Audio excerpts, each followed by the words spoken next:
ಸರ್ಕಾರಕ್ಕೆ ಇಂದಿಗೆ 1 ವರ್ಷ ಸಂಭ್ರಮಾಚರಣೆ.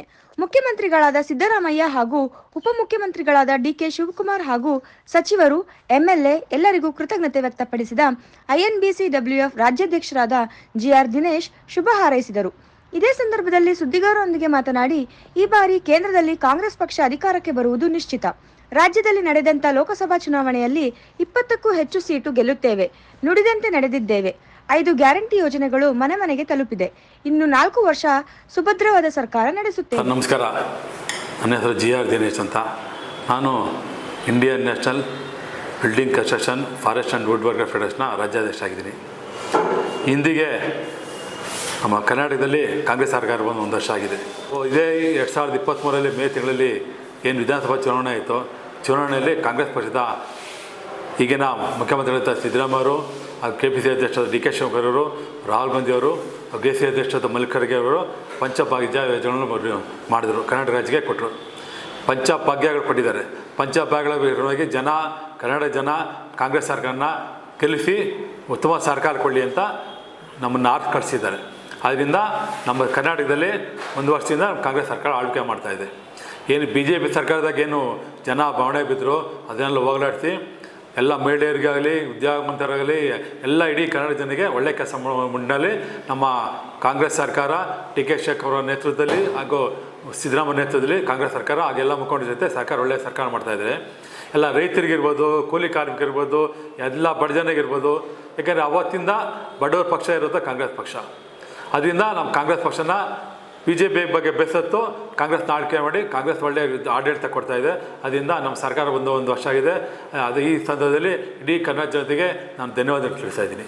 ಸರ್, 2024 ಚುನಾವಣೆ ದೇಶದಲ್ಲಿ ನಡೀತಾ ಇದೆ. ಇವತ್ತು ರಾಹುಲ್ ಗಾಂಧಿಯವರ ಸುನಾಮಿ ಉತ್ತರ ಪ್ರದೇಶದಲ್ಲಿ ನಡೀತು. ನೋಡಿದ್ರಿ 2 ದಿವಸದಿಂದ ಹೆಂಗೆ ನಡೀತಾ ಇದೆ ಅಂತ. ಅದ್ರ ಬಗ್ಗೆ ಏನು ಪ್ರತಿಕ್ರಿಯೆ ನೀಡ್ತೀರಾ ಸರ್? ಇದು ನಮ್ಮ ಕಾಂಗ್ರೆಸ್ದು, ಇದು ನೆನ್ನೆ ಮೊನ್ನೆದಲ್ಲ, ನಮ್ದು 60-70 ವರ್ಷದಿಂದ ಇದು ಕಾಂಗ್ರೆಸ್ ರಾಜ್ಯದಲ್ಲಿ ಆಳ್ವಿಕೆ ಮಾಡ್ತಾಯಿದೆ. ಯಾಕಂದರೆ ಮೊದಲು ಕಾಂಗ್ರೆಸ್ಸೇ ನಮ್ಮ ಸ್ವತಂತ್ರ ತಂದ್ಕೊಡಿದ್ದು ಕಾಂಗ್ರೆಸ್ಸೇ. ಆದರೂ ಜನ ನಮ್ಮನ್ನು ಹಚ್ಚವರು. ಈಗ ಸೆಂಟ್ರಲ್ ಬಂದಂಥ BJP ಸರ್ಕಾರ ಸುಮ್ಮನೆ ಬೋಗಸ್ ಬಿಡ್ತಾ ಇಲ್ಲದ ಸುಳ್ಳು ಮಾತು ಹೇಳ್ಕೊಂಡು ನಾವೇ ಮಾಡಿದ್ದೆಲ್ಲ ಮಾಡ್ತಾಯಿದ್ದಾರೆ. ಯಾಕೆಂದರೆ ಆಗಿಂದ ಮಾಡಿದ್ದು ಏನು 1947ನಲ್ಲಿ ಸ್ವಾತಂತ್ರ್ಯ ಬಂದಾದಮೇಲೆ ನಮ್ಮ ದೇಶ ಯಾವ ಪರಿಸ್ಥಿತಿ ಇತ್ತು ಅದನ್ನು ಈಗ ಯಾವ ಪರಿಸ್ಥಿತಿ ತಂದಿದೆ ಅನ್ನೋದಕ್ಕೆ ಕಾರಣ ನಮ್ಮ ಕಾಂಗ್ರೆಸ್ ಸರ್ಕಾರನೇ. ಯಾವುದೇ ಅಣುವಿಜ್ಞಾನ ಇರ್ಬೋದು, ವಿಜ್ಞಾನ ಕ್ಷೇತ್ರದಲ್ಲಿ ಇರ್ಬೋದು, ಕೃಷಿ ಕ್ಷೇತ್ರ ಇರ್ಬೋದು, ಅದ್ರ ಎಲ್ಲ ಇದರಲ್ಲೂ ನಮ್ಮ ಕಾಂಗ್ರೆಸ್ ಸರ್ಕಾರ ಒಳ್ಳೆಯ ಯೋಜನೆಗಳು ತಂದಿದ್ದಕ್ಕೆ ಈ ಮಟ್ಟಿಗೆ ಈಗ ಬಂದಿರೋರು ಮಾಡ್ತಾಯಿದ್ದಾರೆ. ಸರ್, ಇವಾಗ 2024 ಎಷ್ಟು ಸೀಟ್ ಗೆಲ್ಬೋದು? ಸರ್, 2024 ನಮ್ಮ ಈಗಿರೋ ನನ್ನ ಪ್ರಕಾರ ಒಂದು 300 ಸೀಟ್ ಆಲ್ ಓವರ್ ಇಂಡಿಯಾ ಗೆಲ್ಲೋ ಇದರಲ್ಲಿದೆ. ಅದರಲ್ಲೂ ನಮ್ಮ ಕರ್ನಾಟಕದಲ್ಲಿ 18-20 ಸೀಟ್ ಗೆಲ್ಲೋ ನಿಟ್ಟಿನಲ್ಲಿ. ಯಾಕಂದರೆ ಜನ ನಮ್ಮನ್ನು ಲಾಸ್ಟ್ ಟೈಮ್ 2023ರಲ್ಲಿ ನಮ್ಮನ್ನು ಸಪೋರ್ಟ್ ಮಾಡಿ ನಮ್ಮೆಲ್ಲ ಗೆಲ್ಲಿಸಿ ಒಳ್ಳೆ ಸರ್ಕಾರ ಮಾಡಿ ಅಂತ ಕೊಟ್ಟಿದ್ದಾರೆ. ಅದೇ ರೀತಿ ಕೇಂದ್ರದಲ್ಲೂ ನೀವು ಒಳ್ಳೆ ಸರ್ಕಾರ ಮಾಡಿ ಅಂತ ಜನ ನಮ್ಮ ಏನು ಪಂಚಭಾಗ್ಯ ಇರ್ಬೋದು ಅದನ್ನು ನಂಬಿ ನಮಗೆ ಓಟ್ ಕೊಟ್ಟು ನಮಗೆ ಆಶೀರ್ವಾದ ಮಾಡ್ತಾರೆ ಅನ್ನೋ ನಂಬಿಕೆ ನಮಗಿದೆ. ಸರ್, 2024ರಲ್ಲಿ ನರೇಂದ್ರ ಮೋದಿ 600 ಸೀಟ್ಗಳು ಗೆಲ್ಲುತ್ತೇವೆ ಅಂದ್ಬಿಟ್ಟು ಇಡೀ ದೇಶದಲ್ಲೇ ಅಬ್ಬರಿಸ್ತಾ ಇದ್ದಾರೆ. ಸರ್, ಮೋದಿ ಅಬ್ಬರಿಸ್ತಾರೆ. ಎಲ್ಲಿ ಅಬ್ಬರಿಸ್ತಾರೆ? ಅವ್ರು ಜಬ್ರೇ ಒಬ್ಬರಿಸ್ತಾರೆ. ಯಾಕೆಂದರೆ ಈಗ ಇಲ್ಲಿ ಕೆಲಸ ಮಾಡಬೇಕಂದ್ರೆ ಇಲ್ಲಿರೋ ಸ್ಥಳೀಯ ಮುಖಂಡರೇ ಬಂದು ಕೆಲಸ ಮಾಡಬೇಕು ಅಂತ ಮೋದಿ ಬಂದು ಇಲ್ಲಿ ಕೆಲಸ ಮಾಡೋಕ್ಕಲ್ಲ. ನಾವು ಯಾರು ಗೆಲ್ಲಿಸ್ಬೇಕು, ಇಲ್ಲಿ ಕೆಲಸ ಯಾರು ಮಾಡ್ತಾರೋ ಅವ್ರನ್ನ ಗೆಲ್ಲಿಸ್ಬೇಕು. ನಾವು ಮೋದಿ ಮುಖ ನೋಡಿ ಓಟ್ ಹಾಕಲ್ಲ. ನಾವು ಕಾಂಗ್ರೆಸ್ ಅವರು ನಾವು ಅಭಿವೃದ್ಧಿ ಕೆಲಸ ಮಾಡಿ ಅಭಿವೃದ್ಧಿ ಬಗ್ಗೆ ನಾವು ಓಟ್ ಕೇಳ್ತಿದ್ದೀವಿ. BJP ಅದಲ್ಲ, ಮೋದಿ ಮುಖ ನೋಡಿ ಓಟ್ ಹಾಕಿ ಅಂತಾರೆ ಹೊರತು ಅವ್ರು ಬೇರೆ ವಿಚಾರ ಏನು ಮಾತಾಡಲ್ಲ. ಮೋದಿ ಮುಖ ಮಾಡೋಗ್ರೆ ನಾಳೆ ಏನಾದ್ರು ಹೆಚ್ಚುಕಮ್ಮಿ ಮೋದಿ ಬಂದು ಇಲ್ಲಿ ಕೆಲಸ ಮಾಡಲ್ಲ. ಇಲ್ಲಿ ಏನು 100% ಬದಲಾವಣೆ ಆಗುತ್ತೆ. ಈಗ ಇನ್ನು ನೋಡ್ತೀವಿ, ಮೊನ್ನೆ ನಮ್ಮ TV ಮಾಧ್ಯಮ ಇರೋದು, ಪೇಪರ್ ಮಧ್ಯೆ ಇರೋದು, ಈಗ ಜನ ಯಾವ ಥರ ಆಗ್ತಾ ಇದ್ದಾರೆ ಅಂತ ನೋಡಿರ್ಬೋದು. ರಾಮರಾಜ್ಯ ಅಂತಾರೆ, ರಾಮರ ಮಂದಿರ ಕಟ್ಟಿದ್ದೀವಿ ಅಂತಾರೆ. ರಾಮೇಂದ್ರ ಮಂದಿರ ಅವ್ರ ದುಡ್ಡಿಂದ ಕೈಯಿಂದ ಯಾರೂ ದುಡ್ಡು ಕೊಟ್ಟಿಲ್ಲ.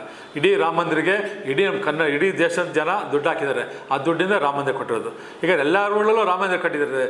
ಯಾರೋ ಊರಲ್ಲೆಲ್ಲ ಎಲ್ಲ 10 ಜನ ಸಹಾಯ ಮಾಡಿ ಕಟ್ಟಿದ್ದಾರೆ ಅನ್ನೋದು ದೇವ್ರನ್ನ ಇಟ್ಕೊಂಡು ನಾವು ರಾಜಕೀಯ ಮಾಡ್ತಾಯಿಲ್ಲ.